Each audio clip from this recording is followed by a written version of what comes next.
warahmatullahi wabarakatuh. Allahu akbar, Allahu akbar, Allahu akbar. Allahu akbar, Allahu akbar, Allahu akbar. Allahu akbar, Allahu akbar, Allahu akbar, walillahil hamd. Innal hamdalillah nahmaduhu wa nasta'inuhu wa nastaghfiruh wa na'udzu billahi min shururi anfusina wa min sayyiati a'malina. May yahdihillahu fala mudilla lahu wa may yudlil fala hadiya lahu. Ashhadu an la ilaha illallah wahdahu la sharika lahu wa ashhadu anna Muhammadan abduhu wa rasuluhu la nabiyya ba'dah. Allahumma salli wa sallim ala sayyidina Muhammad ibni Abdillah wa ala alihi wa sahbihi wa mawala wa la hawla wa la quwwata illa billah. Amma ba'du fa ya ibadallah, usi nafsi wa iyyakum bi taqwallah faqad fazal muttaqun. Qala Allah ta'ala fil Qur'anil Karim wa huwa asdaqul qailin. Ya ayyuhalladzina amanu taqullaha wa kunu ma'as shadiqin. Shadaqallahul adzim. Saudara kaum muslimin, jamaah Idul Fitri yang dimuliakan dan dibanggakan oleh Allah Subhanahu wa taala. Kita bersyukur kepada Allah Subhanahu wa taala yang masih memberikan kesempatan kepada kita untuk berkumpul di pagi hari yang cerah ini, bersimpuh di hadapan Allah Subhanahu wa taala, mengumandangkan takbir, tahmid, tahlil, tasbih, memuji, menyucikan dan mengagungkan Allah Subhanahu wa taala. Allah yang maha indah, yang mencintai keindahan. Allah yang maha suci, yang mencintai kesucian. Dan Allah yang maha kasih, yang mencintai kasih sayang dan kelembutan. Hari ini adalah hari Idul Fitri. Pada kesempatan kali ini kita mencoba memahami apa makna dari kata Idul Fitri. Kata Idul Fitri itu terambil dari dua kalimat, dua kata. Yang pertama kata Id, yang berasal dari kata ada ya'udu, yang artinya kembali. Yang kedua kata Al-Fitri. Kata Al-Fitri sama dengan kata fitrah, yang dalam bahasa Arab itu mengandung dua makna. Makna yang pertama adalah keindahan. Makna yang kedua adalah kesucian. Maka kata Idul Fitri itu kembali kepada keindahan dan kesucian. Keindahan dan kesucian adalah kualitas yang melekat pada zat Allah Subhanahu wa ta'ala. Maka Allah Subhanahu wa ta'ala disebut dengan Al-Jamil, yang maha indah. Dan Allah juga disebut dengan Al-Quddus, yang maha suci. Nabi Muhammad sallallahu alaihi wasallam 14 abad yang lalu memerintahkan kepada kita. Apa kata Nabi? Takhallaqu bi akhlaqillah. Meskipun hadis ini diperdebatkan terkait dengan status hadis tersebut, tetapi pesan moralnya bisa kita petik. Nabi mengatakan takhallaqu bi akhlaqillah, hendaklah kalian berakhlak dengan akhlak Allah Subhanahu wa taala. Hendaklah kalian meneladani sifat dan akhlak Allah Subhanahu wa taala. Di antara akhlak dan sifat Allah Subhanahu wa taala yang terkait dengan kata fitrah ini adalah Al-Jamil dan Al-Quddus, yang maha indah dan maha suci. Dan kita diperintahkan oleh Allah Subhanahu wa taala untuk meneladani sifat indahnya Allah dan sifat kudusnya Allah Subhanahu wa taala. Saudara kaum muslimin, jamaah Idul Fitri yang dimuliakan oleh Allah Subhanahu wa taala. Pertanyaannya adalah bagaimana kita berakhlak dengan akhlak indahnya Allah? Bagaimana kita meneladani sifat jamilnya Allah Subhanahu wa taala? Yang pertama, perlu kita pahami, memang di dalam ayat-ayat Al-Quran itu tidak ditemukan kata jamil yang dinisbatkan kepada Allah Subhanahu wa taala. Tetapi ditemukan dalam hadis populer, yang hadis ini kita sering dengar. Apa? Nabi mengatakan, innallaha jamil yuhibbul jamal. Allah itu indah dan menyukai keindahan. Dan hadis ini adalah hadis sahih. Hadis sahih maksudnya adalah hadis yang bisa dipedomani di dalam kehidupan kita.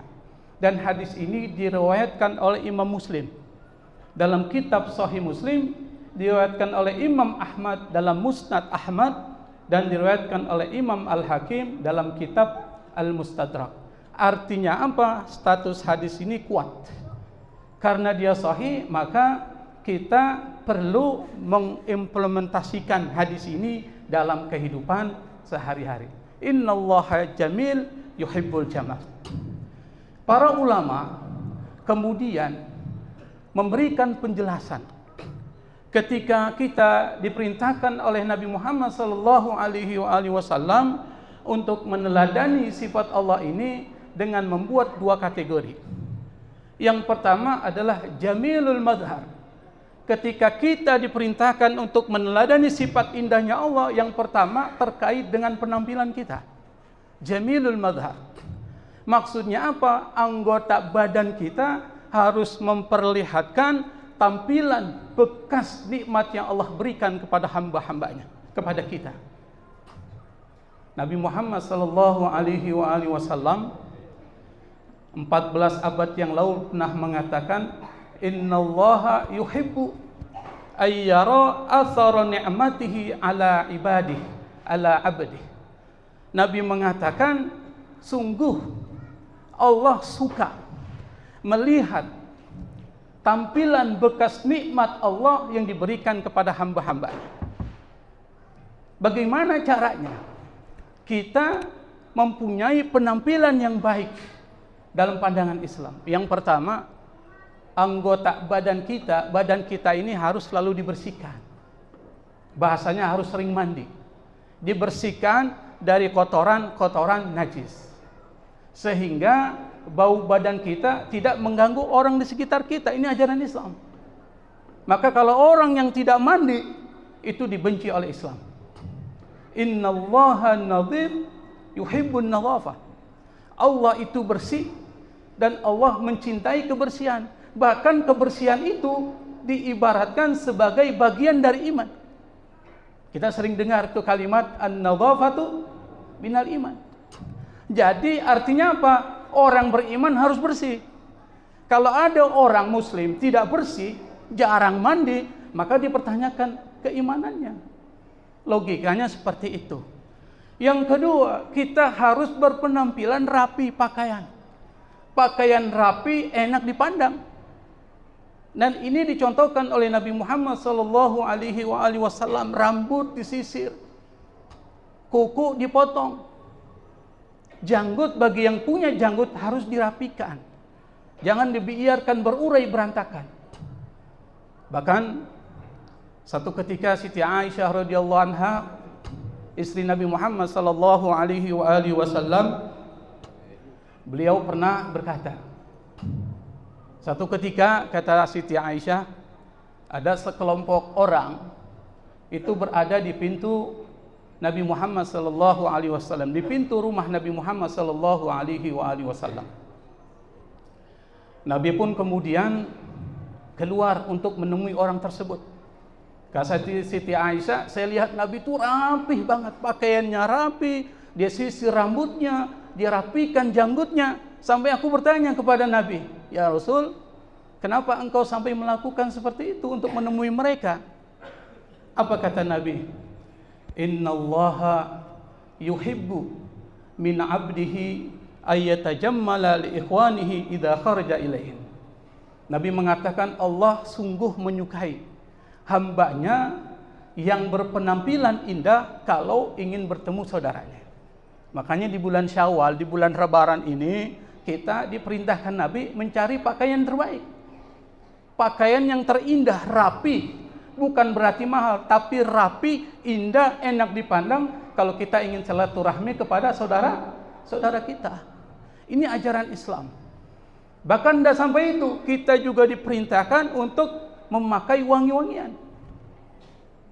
Sampai Anas bin Malik radhiyallahu anhu yang masih kecil bersama Nabi. Anas bin Malik ini sahabat Nabi. Ketika masih kecil, bapaknya Ibnu Malik itu menitipkan anaknya Anas kepada Rasulullah sallallahu alaihi wasallam dari masih kecil. Maka Anas bin Malik ini adalah hidup dalam tarbiyah Nabi, dalam pendidikan dan pengajaran Nabi Muhammad sallallahu alaihi wasallam. Maka dia dekat dengan Nabi. Dia mengatakan, saya belum pernah mencium bau parfum yang lebih wangi dari bau Rasulullah sallallahu alaihi wasallam. Artinya apa? Rasul yang diciptakan oleh Allah Subhanahu wa taala menjadi teladan buat kita, itu memperlihatkan seperti itu. Sebagai bukti tanda syukur kepada Allah Subhanahu wa taala, maka kita harus mempunyai penampilan yang indah, enak dipandang dan tidak mengganggu orang-orang yang ada di sekitar kita. Itu makna pertama. Makna yang kedua adalah jamilul af'al. Apa itu jamilul af'al? Bukan cuma indah dalam penampilan, tapi juga indah dalam perbuatan. Nah, salah satunya adalah rahmah wal ihsan. Mempunyai sifat kasih sayang dan mempunyai sifat ihsan. Berbuat baik kepada saudara-saudara kita yang membutuhkan, dan itu diajarkan di bulan Ramadan. Yang kita diharapkan nanti pada tanggal 1 Syawal sampai bulan-bulan berikutnya kita implementasikan apa yang kita pelajari di bulan Ramadan. Rahmah wal ihsan. Kasih sayang dan berbuat baik kepada orang Islam. Makanya Nabi satu ketika pernah diminta para sahabat berdoa, ya Rasul, mintalah kepada Allah agar menghancurkan orang-orang kafir. Ini permintaan ini di perang Uhud. Bapak tahu perang Uhud itu perang di mana umat Islam mengalami kekalahan. Banyak para sahabat Nabi mati syahid, gugur di dalam perang. Bahkan salah satu paman yang sangat dicintai oleh Nabi Muhammad sallallahu alaihi wasallam yang bernama Hamzah itu mati dalam perang Uhud. Dan maka Nabi pun terkena luka. Pelipisnya berdarah. Kalau kita diminta dalam kondisi itu untuk mendoakan kehancuran kepada orang-orang kafir Quraisy, pasti kita akan mendoakan. Kenapa? Keadaan sudah kritis. Apa jawab Nabi?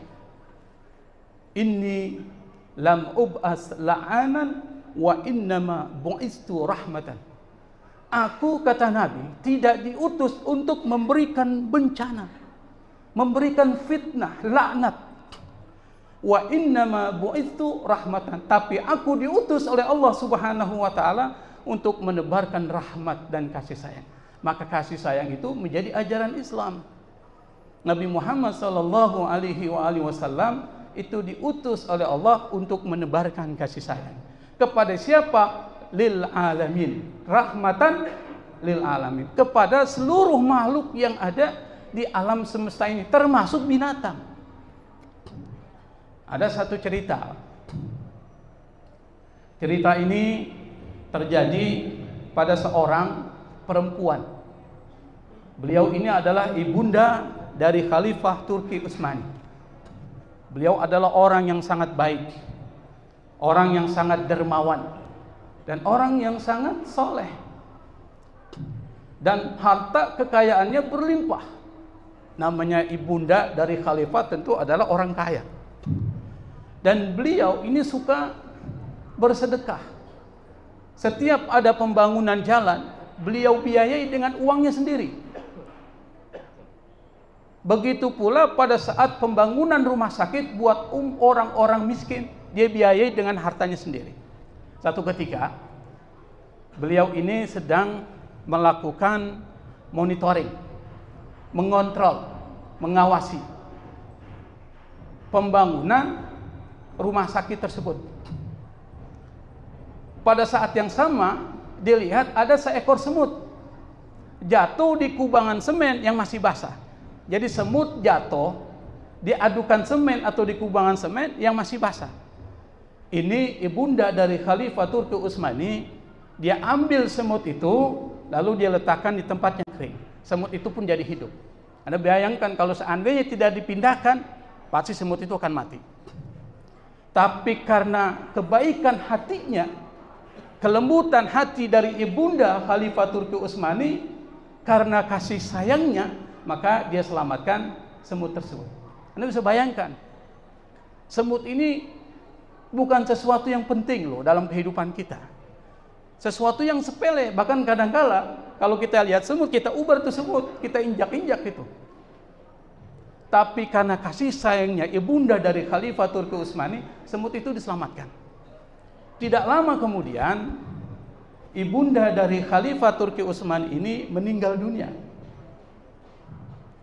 Ketika beliau meninggal, banyak para perempuan di Turki Utsmani itu bermimpi bertemu dengan ibunda Khalifah Turki Utsmani. Dalam mimpi mereka, mimpinya sama, dilihat ibunda dari Khalifah Turki Utsmani ini wajahnya ceria, cantik bersinar-sinar, berada di tempat yang sangat megah dan mewah. Mereka pun bertanya, "Wahai ibunda, apakah engkau dimuliakan oleh Allah Subhanahu wa taala karena sedekah yang engkau lakukan pada saat ketika engkau hidup?" Apa jawab ibunda dari Khalifah Turki Utsmani? Bukan. Kalau itu biasa. Orang mempunyai harta bersedekah itu biasa. Dia miliarder atau miliarder. Kemudian dia bersedekah. Itu biasa dan tidak mengurangi hartanya. Tapi kalau orang miskin bersedekah itu luar biasa. Hidupnya saja kekurangan, dia masih memberikan bantuan kepada orang lain, itu luar biasa. Jawab ibunda, bukan itu. Saya dimuliakan oleh Allah Subhanahu wa taala karena menolong seekor semut. Anda bayangkan, menolong sesuatu yang kita anggap sepele, ternyata itulah yang mengantarkan ibunda dari Khalifah Turki Utsmani dimuliakan oleh Allah Subhanahu wa taala. Karena tidak banyak orang yang bisa melakukan hal itu. Karena kasih sayangnya. Maka kita diperintahkan oleh Allah, tebarkan kasih sayang. Ar-rahimuna yarhamuhumur rahman, irhamu man fil ardi yarhamkum man bis sama. Kata Nabi, orang yang pengasih itu akan dikasih oleh Allah yang Maha Pengasih. Maka tebarkanlah kasih sayang di muka bumi ini kepada siapapun makhluk yang ada di muka bumi ini, maka makhluk yang ada di langit akan memberikan kasih sayangnya kepada kalian. Ini ajaran Islam, ajaran kelembutan dan kasih sayang. Saudara kaum muslimin, jamaah Idul Fitri yang dimuliakan oleh Allah Subhanahu wa taala, itu kepada binatang, bagaimana kepada manusia. Nah, di antara manusia yang perlu kita prioritaskan dalam pemberian kasih sayang itu adalah orang tua kita. Kenapa orang tua? Saking pentingnya orang tua ini diberikan kasih sayang dan bakti kepada mereka, sampai-sampai Allah Subhanahu wa taala menyandingkan perintah untuk tidak mensyirikkan Allah, hanya menyembah kepada Allah, disandingkan dengan wabil walidaini ihsana, dan kepada orang tua hendaklah kalian berbuat baik. Wa qadha rabbuka alla ta'budu illa iya wabil walidaini ihsana. Hendaklah kalian, kata Allah, dan Allah sudah tetapkan, janganlah menyembah kecuali hanya kepada Allah, dan kepada orang tua hendaklah kalian berbuat baik. Ini bayangkan kenapa? Karena perjuangan orang tua kita, Pak, tidak bisa dibayar. Sampai ada seorang menggendong ibunya tawaf 7 kali mengitari Ka'bah. digendong ibunya tawaf 7 kali mengitari Ka'bah, lalu bertanya kepada Abdullah ibnu Umar, "Wahai ibnu Umar, apakah saya sudah dianggap berbakti kepada orang tua saya?" Apa kata Ibnu Umar? Belum. Bahkan satu erangan ibumu melahirkan engkau belum berbakti sama sekali. Baru erangan ketika kita dilahirkan oleh ibu kita berbuat baik kepada ibu kita, itu belum bisa membayar. Nah bayangkan, maka orang yang berbakti kepada orang tua itu akan mendapatkan kesuksesan yang sangat besar. Ridallah fi ridal walidain wa suqtuhu fi suqtihima. Ridhonya Allah tergantung ridhonya orang tua, dan murkanya Allah tergantung murkanya orang tua. Mumpung orang tua kita masih hidup, maka setelah sholat Idul Fitri ini kita menemui orang tua kita, minta maaf, minta ridhonya. Kalau orang tua kita sudah meninggal, kita doakan, kita ziarah ke kuburnya, kita silaturahmi kepada orang-orang yang dekat kepadanya, dan kita bersedekah atas nama mereka. Kenapa? Karena banyak terjadi orang sukses itu karena bakti kepada orang tuanya. Salah satu contohnya adalah Uwais Al-Qarni. Saya tidak akan ceritakan Uwais Al-Qarni seperti apa, tapi Nabi mengatakan ada satu orang, kata Nabi, yang kalau dia berdoa, doanya pantang ditolak oleh Allah Subhanahu wa Ta'ala. Nabi ngomong di depan para sahabat, sampai Nabi berpesan kepada para sahabat, kalau kalian nanti bertemu dengan orang ini dan cirinya seperti ini, maka mintalah doa kepadanya supaya Allah mengampunkan kalian. Di antara para sahabat Nabi yang ketemu dengan Uwais Al-Qarni ini adalah siapa? Umar bin Khattab dan Ali bin Abi Thalib radhiyallahu anhum. Maka kalau kita ingin sukses, hidup kita ingin berkah, bisnis kita ingin lancar, pendidikan kita ingin tinggi, jabatan kita ingin naik, dan kita dimuliakan di dunia, kuncinya mudah, berbakti kepada orang tua kita. Ini adalah ajaran Islam. Saudara kaum muslimin rahimakumullah. Yang kedua adalah sifat kudus. Allah sebutkan di dalam Al-Quran 2 kali. Dalam surat Al-Mulk, Al-Hasyr. Apa itu kudus? Kudus artinya maha suci. Ketika kita diperintahkan untuk meneladani sifat kudusnya Allah, maksudnya adalah kita harus sucikan hati kita. Yang kedua, menjaga kesucian hati kita. Di bulan Ramadan, kita ini dilatih untuk menyucikan hati, menghilangkan dari penyakit-penyakit hati. Apa saja? Salah satunya sifat bakhil, pelit, medit. Itu diajarkan.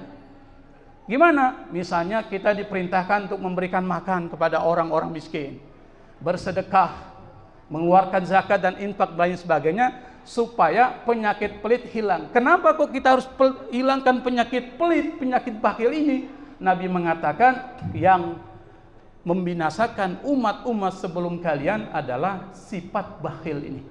Iyakum wasuha fa inna suha ahlaka man kana qablakum.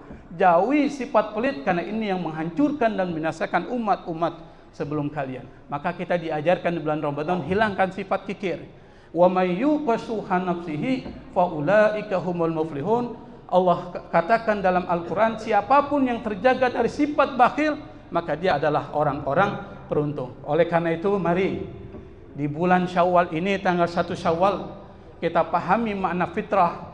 Jadilah orang-orang yang berpenampilan indah dalam penampilan, indah dalam perbuatan, dan kita menjadikan hati kita tetap suci dan menjaga kesucian itu, sehingga kita akan mendapatkan kesuksesan dunia dan kesuksesan akhirat. Aqulu qauli hadza wa astaghfirullahal adzim li wa lakum wa lisairil muslimin wal muslimat wal mu'minin wal mu'minat fastaghfiruh innahu huwal ghafurur rahim.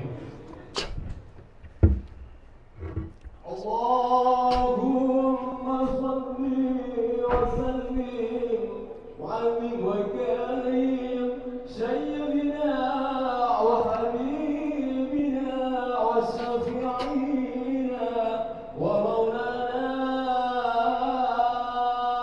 Muhammad. Allahumma shalli wa sallim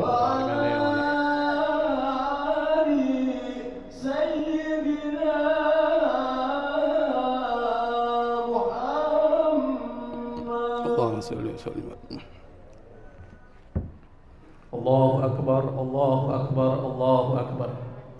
Allahu Akbar, Allahu Akbar, Allahu Akbar, Allahu Akbar, walillahil hamd. Alhamdulillahil qawi sultanuh, al-wadih burhanuh, al-mabsuti fil wujudi karamuhu wa ihsanuh. Asyhadu an la ilaha illallah ta'ala majduhu wa 'azuma syanuh. Wa asyhadu anna Muhammadan Rasulullah hasunat akhlaquhu wa tiba'uh. Allahumma salli wa sallim ala sayyidina Muhammadin wa ala alihi wa sahbihi ajma'in. Amma ba'du, fa ya ayyuhal muslimun ittaqullah wa'lamu rahimakumullah anna Allah subhanahu wa ta'ala yaqul wa biqawlihi yahtadil muhtadun inna Allah wa malaikatahu yusalluna 'alan nabi ya ayyuhalladzina amanu sallu 'alaihi wa sallimu taslima. Allahumma salli wa sallim ala sayyidina Muhammad wa ala ali sayyidina Muhammad kama sallaita wa sallamta ala Ibrahim wa ala ali Ibrahim fil alamin innaka Hamidum Majid. Warda Allahumma 'anil khulafa'ir rasyidin ساداتنا أبي بكر وعمر وعثمان وعلي وعن بقية الصحابة والتابعين وتابع التابعين ومن تبعهم بإحسان إلى يوم الدين وعنا معهم برحمتك يا أرحم الراحمين. اللهم اغفر للمؤمنين والمؤمنات والمسلمين والمسلمات الأحياء منهم والأموات. ربنا آتنا في الدنيا حسنة وفي الآخرة حسنة وقنا عذاب النار. عباد الله، إن الله يأمر بالعدل والإحسان وإيتاء ذي القربى وينهى عن الفحشاء والمنكر والبغي يعظكم لعلكم تذكرون. فاذكروا الله العظيم يذكركم واشكروه على نعمه يزدكم واسألوه من فضله يعطكم ولذكر الله أكبر والله يعلم ما تصنعون.